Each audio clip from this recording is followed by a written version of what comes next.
If we want to have a conversation about automakers that have been on a roll lately, near the top of the list has to be Kia. You can mention Hyundai too, but Kia is what I'm focusing on today because today I'm driving the Kia EV9. Now, we'll get to the price in a little bit because this is kind of expensive, but you're getting a heck of a lot of vehicle. And this is one electric SUV, 3-row.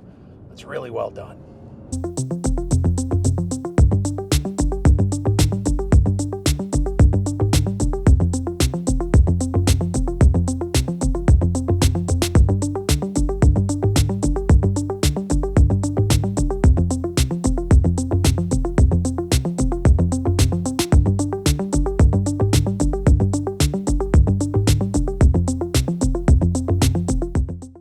So the Kia EV9 is essentially the flagship of the brand right now. I mean, at least I think it is. It's a 3-row, fully electric crossover SUV. And the styling is excellent. This thing looks fantastic. Kia has been doing an awesome job with respect to their signature lighting elements.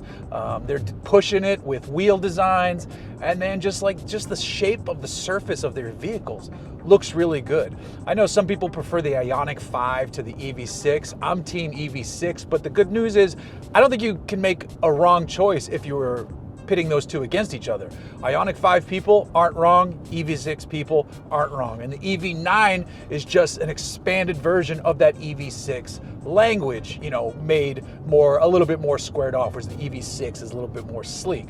Inside, it's just clean and nicely laid out. The seats are super comfortable. This has a Meridian sound system that sounds pretty darn good. The screens are easy to see. Some of the climate controls have remained as buttons and not touchscreen stuff, which is really nice. And then there's helpful stuff on the steering wheel as well. The gauge cluster is as simple or as complex as you want it to be in terms of the information being presented to you. These seats are super comfortable. These headrests, whatever this material is on the headrest, is really nice. Two big cup holders here, a place for your phone that just kind of slots out of the way and you can charge there if you have that set up. And then just easy to get to that third row and usable space in that third row for someone to sit in, because the second row captain's chairs can move around as well, just to make sure that everybody is comfortable. Now this one specifically is one trim away from the top spec, at least for now. The highest you can buy currently is the GT line. There's talk of a full-on GT version coming, which would likely be a 576 horsepower, just crazy version, but that'll also probably be like a $90,000 version of the EV9. This is the all-wheel drive Land. The base model is called the Lite. It's a rear-wheel drive. It's a single motor. It has a smaller battery pack, somewhere in the 70-something kilowatt, I think 77 kilowatt hour range. It's like 230 horse. It's not that exciting of a model because the next one up is the Lite long range. It's the Lite long range. It's still rear wheel drive, but it gets the 99.8 kilowatt hour battery pack. So the range on that one is over 300 per the EPA. The base is only like 230 or something like that. All the ones above that, they all get the larger battery pack. This all-wheel drive one is a dual motor with the 99.8 kilowatt hour battery pack. So now we have, instead of 230 horse, we have 379 horsepower via all-wheel drive, distributed as needed. And it feels punchy. It feels good. I don't know what the curb weight is. I'll put that up here.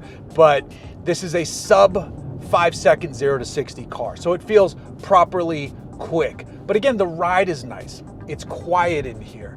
It's just an overall very pleasant driving experience. And then the EPA estimate for range on this one is 285 miles, but with most Kia products, the electrified ones, it's very easy to hit or beat those numbers, which is always nice. Then on the charging side, Kia is making some of the fastest chargers out there because we're dealing with 800 volt architecture stuff. You can charge at speeds up to 230 kilowatts if you can find a working, accommodating DC fast charger. The onboard charger is 11.2, so if you're charging at home, you can charge at speeds up to 11.2 kilowatts. But if you're hitting 230 kilowatts, you can get like 100 miles of range in 13 minutes or something like that. It's very quick, it's convenient, and that is part of the appeal of a Kia-based electric vehicle. is the really easily attainable and beatable range numbers, and then the really good charging speeds with respect to the rest of the industry. Couple that with just a really nicely laid out interior and an overall pleasant experience to drive this thing. All right, two things I almost forgot to mention. One is that the power button and the gear selector, or I guess drive selector, I should say, at first is kind of awkward, but you get used to it very quickly. The second thing I like that is oddly enjoyable for this vehicle is they give you the ability to select the amount of flashes when you do a one touch on the turn signal. So normally in most vehicles it's 3 quick flashes. Sometimes that's not enough. You can set it to 3, 5, or 7, and I don't know why, but I love that feature. Now, all of that is well and good, but then we got to get to price. Like I said, this is one off of the top. As tested, this is $74,000. That is a lot of money. That is a ton of money. That is a ton of money. Because you go, Kia crossover, what? Well, you know, compare it to the pricing of a top spec Telluride.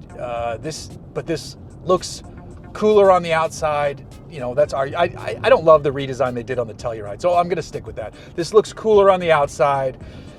This is as nice on the inside as the Telluride. The ride is just really enjoyable. The power is more exciting than the Telluride. So is it kind of worth it?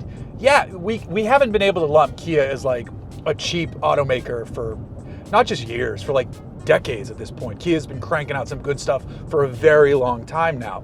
And then lately, it's just putting out some of the best cars on the market. So with the average price of a new vehicle, the transaction price sitting around $48,000, this is much better than your average vehicle. So you can make your argument, and you don't need to get this one. You know, there's also I think it's called the Wind is the middle trim. You know, in the $60,000 range, and you can still get the 379 horse all-wheel drive drivetrain. So you get all that good stuff. You get the range, you get the quick charging that this offers up. I think you probably just wouldn't get, you know, like the top tier sound system, and maybe the seats won't be as nice. I'll have to double check on all that. I know you can't get this color in the lower trim, but $74,000. That's not counting any tax incentives or rebates that you can apply to this too, to technically bring the price kind of lower if you can use it on your taxes, and you know how all of that works. It's not an automatic $7,500 off, even though, you know, some people like to tout it that way. But that's not quite how it is. But that said, this is, I thought I was going to enjoy this vehicle. I didn't think I was going to like it as much as I really do like it, because it's just a really it's just a good vehicle. The fit and finish feels excellent. All the touch points are very nice. Where your head hits this headrest is wonderful. Like I said, visibility is good. Every seat is comfortable. The power and the power delivery is excellent. The range is good. The charging speed is good. So yes, it sounds expensive at when you first hear those numbers. And $74,000 is tons of money. But this is a really, really good car.